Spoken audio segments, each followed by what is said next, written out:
Bonjour à tous et bienvenue sur le podcast On Azure Grave, votre rendez-vous hebdomadaire pour tous les passionnés et professionnels de l'écosystème Azure. Je m'appelle Arnaud Morvillier, je suis architecte solution cloud Azure MVP et fondateur de la société Grouna. Ce nouvel épisode sera l'occasion de décrypter ensemble l'actualité Azure de la semaine 11 qui s'étale du 10 au 16 mars. Mais avant de débuter, place à notre petit jingle. Bienvenue sur le podcast On Azure Grave dans lequel nous décryptons l'actualité du cloud Microsoft Azure semaine par semaine. Pour ne rien rater de nos épisodes, n'oubliez pas de vous abonner. Alors aujourd'hui au menu, nous débuterons par les articles de la semaine, nous continuerons avec les annonces en JA, nous poursuivrons avec les annonces en preview et nous terminerons par quelques des commissions. Et petit rappel habituel, tout ce que nous allons aborder aujourd'hui est disponible sur les différentes plateformes de Microsoft. Débutons nos articles de la semaine en parlant d'investissement. En effet, Microsoft a annoncé il y a quelques semaines un nouvel investissement de 700 millions de dollars en Pologne pour renforcer les infrastructures cloud et l'intelligence artificielle. Cet investissement s'ajoute aux milliards de dollars déjà engagés pour le lancement d'une région cloud en 2023 en Pologne. L'objectif est d'augmenter la capacité de calcul dans ce pays et de collaborer avec la défense nationale polonaise pour améliorer la cybersécurité et former des experts en IA et en technologies émergentes. Ces efforts s'inscrivent dans un plan plus large. Microsoft a investi plus de 20 milliards de dollars en Europe ces 16 derniers mois pour développer des data centers dans 15 pays. Ces infrastructures reposent sur une chaîne d'approvisionnement qui mobilise des fabricants européens qui sont situés en France, en Allemagne, en Italie ou encore en Finlande, ainsi que des partenaires aux États-Unis. Ce type d'initiative favorise la création d'emplois et la croissance économique des deux côtés de l'Atlantique. Même en période de crise, la technologie joue un rôle crucial. Pendant la pandémie, des solutions comme Microsoft Teams ont permis aux entreprises, écoles et hôpitaux de continuer à fonctionner à distance. Lors de l'invasion de l'Ukraine, Microsoft a aidé à sécuriser les données du pays en les transférant vers des centres de données européens, tout en offrant une assistance contre les cyberattaques. Aujourd'hui, l'Europe se concentre sur sa compétitivité face à des enjeux comme le vieillissement de sa population et le besoin de productivité.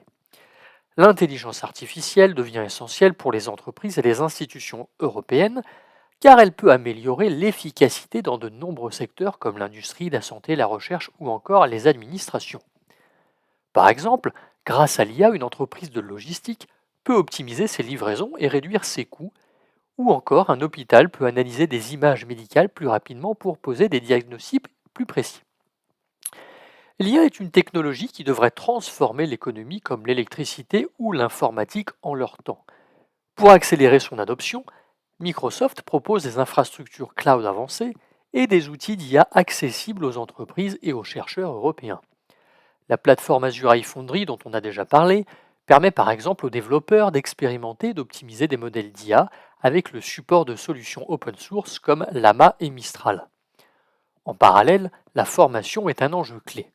En effet, Microsoft collabore avec des institutions éducatives et des gouvernements pour aider les professionnels à se former à l'IA. L'objectif est de former 8 millions d'Européens d'ici la fin de l'année afin que davantage d'entreprises puissent exploiter ces nouvelles technologies. Malgré cela, Microsoft reconnaît que les dirigeants européens s'inquiètent d'une trop forte dépendance à la technologie américaine. Pour répondre à ces préoccupations, l'entreprise investit massivement en Europe en construisant des infrastructures locales soumises aux réglementations européennes. Ces investissements ne sont pas temporaires. Les centres de données sont des installations permanentes qui nécessitent une collaboration à long terme avec les autorités locales. Mine de rien, en près de 50 ans, Microsoft a noué des liens solides avec l'Europe et affirme son engagement à y soutenir le développement technologique. L'objectif étant de permettre aux entreprises et aux institutions de bénéficier des meilleures innovations tout en conservant une autonomie stratégique, ce qui est plutôt une très bonne chose. Nous parlions un instant de l'investissement de Microsoft en Europe et plus spécifiquement en Pologne. Eh bien, sachez que l'entreprise de Redmond vient de finaliser son projet EU Data Boundary, une solution permettant aux entreprises et institutions publiques européennes de mieux contrôler la localisation de leurs données sur le cloud Microsoft. Concrètement, les données clients, y compris les informations personnelles anonymisées, sont désormais exclusivement stockées et traitées au sein de l'Union européenne et des pays membres de l'Association européenne de libre-échange. Prenons un exemple simple. Si une entreprise française utilise Microsoft 365 pour ses emails ou Dynamics 365 pour sa gestion commerciale, toutes ces données resteront physiquement en Europe. Même lorsqu'un utilisateur demande de l'assistance technique à Microsoft, les informations échangées comme les notes techniques ou encore les logs d'erreurs resteront stockées en Europe. Cela répond directement à des préoccupations de confidentialité et de souveraineté des données, sujet sensible pour beaucoup d'entreprises européennes et à juste titre évidemment. Il faut savoir que cette solution a été déployée en plusieurs étapes. Depuis janvier 2023, les données principales comme celles de Microsoft 365, Dynamics 365, Power Platform et Azure sont stockées en Europe. Depuis janvier 2024, ce périmètre s'est étendu aux données anonymisées. Enfin, depuis février 2025, toutes les données liées au support technique sont également stockées en Europe. Cette évolution représente un travail technique très important, impliquant plusieurs années de développement par des milliers d'ingénieurs à travers le monde. C'est aussi un moyen pour Microsoft de répondre aux exigences réglementaires européennes et de renforcer la confiance des entreprises sur les questions de confidentialité et de souveraineté des données. Microsoft rappelle aussi son engagement fort en matière de cybersécurité. Même si certaines situations d'urgence peuvent nécessiter le transfert temporaire de données pour contrer des cyberattaques mondiales, par exemple lors d'une tentative massive de piratage, ces opérations restent encadrées par des mesures strictes de protection telles que le chiffrement ou le contrôle d'accès. L'objectif est donc clair, permettre aux entreprises européennes d'utiliser pleinement les capacités du cloud Azure tout en garantissant un maximum de sécurité, de transparence et de respect des réglementations locales. Alors on le répète quasiment toutes les semaines à ce micro, mais aujourd'hui l'IA générative est partout dans notre quotidien, simplifiant des tâches aussi variées que la création de livres de coloriage personnalisés ou l'aide aux révisions scolaires. Mais au-delà de ces usages simples, les entreprises commencent à exploiter cette technologie pour offrir des expériences réellement plus personnalisées et différenciantes. Par exemple, la NBA utilise l'IA pour offrir des résumés de matchs personnalisés aux fans, tandis que la ville de Buenos Aires propose Boti, un chatbot capable de répondre à plus de 2 millions de demandes par mois, allant du renouvellement des permis de conduire aux horaires de métro. Ces exemples montrent comment l'IA peut transformer la relation avec les utilisateurs. Les entreprises s'intéressent à l'IA générative personnalisée pour 3 raisons principales. La première, l'amélioration rapide de l'efficacité. La deuxième, la création de solutions uniques qui se démarquent sur le marché. Et la troisième et dernière, une meilleure expérience utilisateur. Par exemple, Atomic Work, une start-up dans la gestion des services, utilise des agents intelligents capables de résoudre jusqu'à 65% des demandes sans intervention humaine directe, simplifiant ainsi considérablement le support informatique en entreprise. Cependant, personnaliser l'IA n'est pas sans défi. La sécurité, la confidentialité et la qualité des données restent des préoccupations majeures. Une bonne IA dépend de bonnes données, et disposer d'une plateforme solide et unifiée pour gérer ces données est crucial. Des plateformes telles que Microsoft Fabric facilitent ce processus en intégrant étroitement gestion des données et développement IA. Pour adapter efficacement l'IA à des besoins spécifiques, une méthode très utilisée est la génération augmentée par récupération, plus communément appelée RAG. Ce dernier consiste notamment à enrichir l'IA avec des données propres à chaque organisation. C'est notamment ce qu'a fait Dentsu, une agence publicitaire qui a pu ainsi atteindre une précision de près de 95% dans l'analyse de données marketing et commerciales, améliorant nettement l'efficacité de ses campagnes. Enfin, à mesure que l'IA évolue, il devient essentiel de disposer d'outils performants pour évaluer, surveiller et optimiser les modèles d'IA, en particulier pour garantir sécurité et performance. Ainsi, loin d'être un simple phénomène technologique, l'IA personnalisée est devenue un outil stratégique pour les entreprises cherchant à se différencier durablement sur leur marché respectif et bien sûr à distancer leurs concurrents. Allez, changeons complètement de sujet et parlons maintenant des nouveautés d'un service Azure un peu méconnu car plutôt récent, à savoir Azure Elastic SAN. Alors avant d'aller plus loin, rappelons ce qu'est Azure Elastic SAN. Eh bien, c'est une solution de stockage cloud conçue pour faciliter la gestion des données tout en réduisant les coûts. Elle permet aux entreprises de migrer leurs environnements SAN existants vers le cloud ou de regrouper diverses charges de travail sur une plateforme unique, simplifiant ainsi leur gestion quotidienne. Par exemple, Elastic SAN est particulièrement adapté aux besoins pour les bases de données SQL ou Oracle ou aux environnements VDI, OVM, mais aussi aux solutions VMware et aux applications conteneurisées telles qu'AKS. Parmi ces nouveautés, Elastic SAN intègre désormais la mise à l'échelle automatique de la capacité de stockage, évitant ainsi aux utilisateurs de surveiller constamment leurs ressources. Concrètement, si un serveur SQL arrive à court d'espace, Elastic SAN augmentera automatiquement la capacité nécessaire, évitant ainsi des interruptions ou une surconsommation préventive qui peut s'avérer coûteuse. Autre nouveauté majeure, la possibilité d'effectuer des snapshots pour restaurer rapidement des données en cas de problème technique, ainsi que la protection CRC pour garantir l'intégrité des données stockées. Elastic SAN permet aussi d'optimiser le coût des infrastructures VMware sur Azure. Par exemple, plutôt que d'ajouter continuellement des nœuds locaux coûteux pour augmenter la capacité de stockage, il est possible d'utiliser Elastic SAN directement comme stockage externe, économique et flexible. Enfin, Azure Elastic SAN supporte pleinement les environnements de conteneurs AKS grâce à Azure Container Storage, simplifiant ainsi considérablement la gestion du stockage pour les développeurs d'applications cloud natives. Cela signifie par exemple qu'un développeur utilisant AKS peut désormais gérer facilement le stockage de ses applications conteneurisées sans s'inquiéter des limites habituelles liées aux machines virtuelles classiques. Alors, si vous vous posez encore la question de trouver une solution de stockage flexible, simple à gérer et adaptée à un large éventail d'applications tout en maîtrisant vos coûts, pourquoi ne pas regarder si Azure Elastic SAN pourrait répondre à vos besoins? Eh bien, voilà ce que nous pouvions dire sur les articles de la semaine. Passons maintenant aux annonces en JA.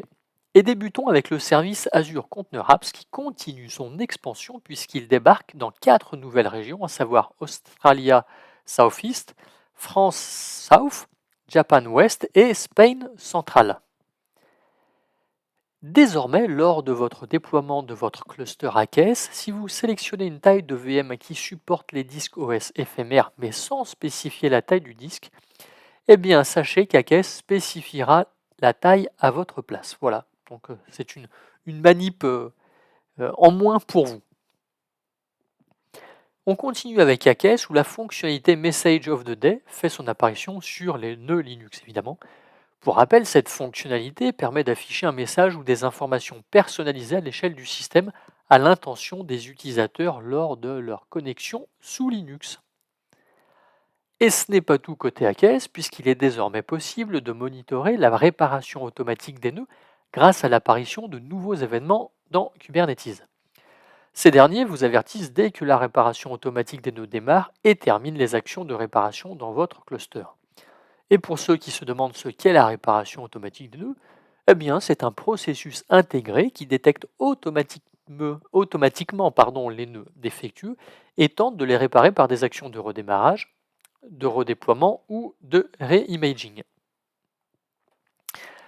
Parlons maintenant de bases de données avec le service Azure Cosmos DB for MongoDB, qui facilite l'utilisation des modèles vCore en proposant 2 niveaux de service, à savoir M10 et M20.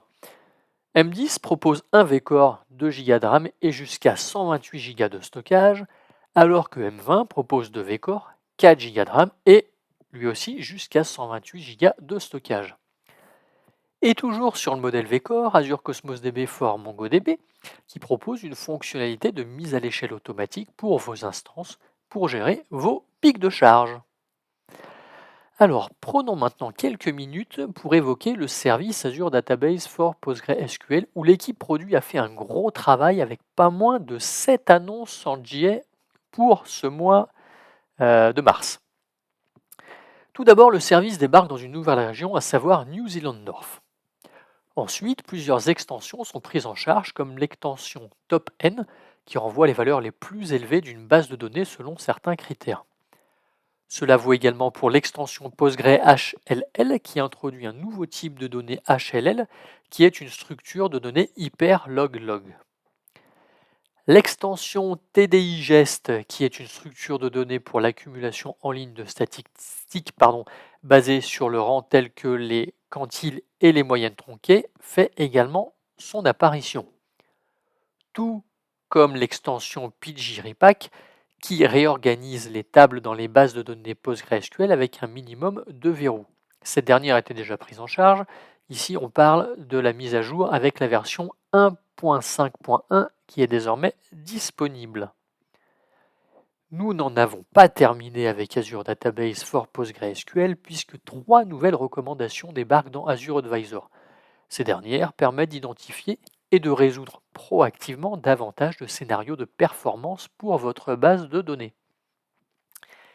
Et pour terminer avec Azure Database for PostgreSQL, sachez que l'équipe produit offre un nouveau connecteur Azure Data Factory avec Azure Database for PostgreSQL. Par exemple, ce dernier prend désormais en charge la dernière version TLS 1.3 ou plusieurs modes SSL pour une authentification renforcée. Pour les aficionados de Azure SQL Database, sachez que le service n'est pas en reste non plus avec quelques améliorations. Tout d'abord, le SDK du projet Microsoft Build SQL offre une prise en charge multiplateforme et des références de packages améliorées au projet SQL, vous permettant ainsi de collaborer efficacement lors du développement et du déploiement de vos bases de données. Ou encore des tarifs de redondance de stockage de sauvegarde qui sont désormais réduits pour les sauvegardes à restauration ponctuelle, mais aussi pour les sauvegardes à long terme. Enchaînons maintenant avec le service Azure Chaos Studio qui débarque dans la région Germanie Ouest centrale. Alors pour rappel, Azure Chaos Studio est un service qui utilise le Chaos Engineering pour mesurer, comprendre et améliorer la résilience des applications et de vos services cloud. L'équipe produit Azure Site Recovery a également travaillé d'arrache-pied pour fixer quelques bugs, mais également pour apporter des améliorations aux services de mobilité. De nouvelles distributions Linux prises en charge dans le cadre de la réplication Azure vers Azure, à savoir OEL 8.10, Alma 8, Alma 9 ou encore Ubuntu 24.04. Mais ce n'est pas tout, puisqu'elle annonce également, toujours pour la réplication d'Azure vers Azure, des noyaux Linux suivant Debian 11, Debian 12, SUSE Linux Enterprise Server 12 et SUSE Linux Enterprise Server 15. Le service Azure Virtual Network Manager propose une nouvelle fonctionnalité, à savoir Network Verifier.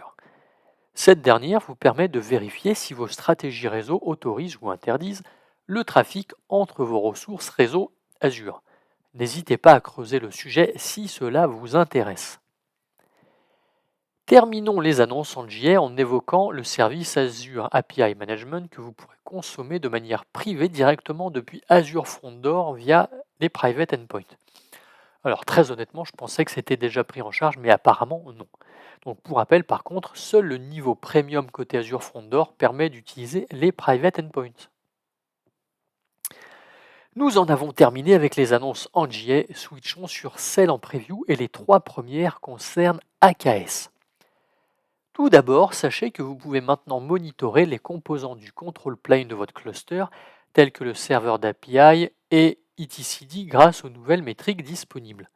Ces dernières fournissent un aperçu de la disponibilité et des performances des composants de votre control plane, vous aidant ainsi à détecter et à résoudre les éventuels problèmes.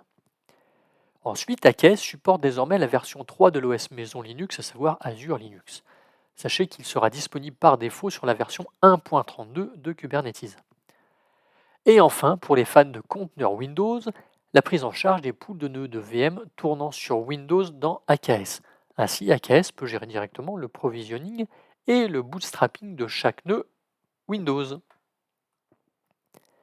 Terminons les annonces en preview avec le service Azure Migrate qui offre la possibilité de planifier vos prochaines migrations de charges de travail MySQL en découvrant et évaluant vos ressources MySQL.